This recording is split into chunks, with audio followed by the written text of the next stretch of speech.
Ce matin, les mines étaient graves pour ce comité d'hygiène, sécurité et conditions de travail extraordinaire de la Poste.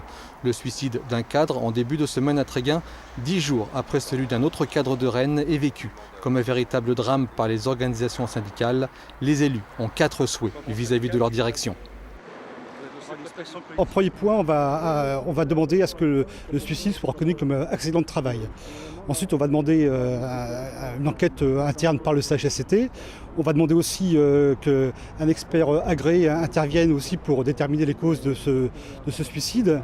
Et enfin, on va demander l'arrêt de l'ensemble des réorganisations en cours et à venir sur l'ensemble de la OTC Ouest-Bretagne, donc à savoir le Finistère et le Morbihan.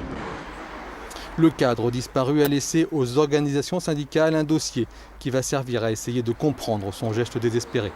Notre collègue nous a laissé bon nombre de documents pour expliquer son geste malheureux.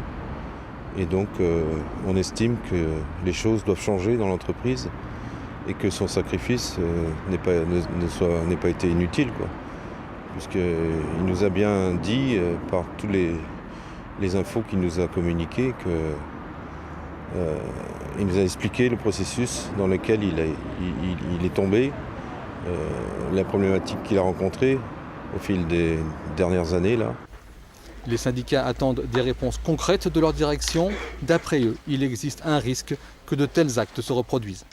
Moi, je vais demander, c'est que la lumière soit faite, toute la lumière, et que surtout des mesures soient prises, des mesures mais alors très concrètes. Le blabla, il y en a assez. Maintenant, c'est des mesures très concrètes qu'il faut prendre pour éviter que ça se reproduise.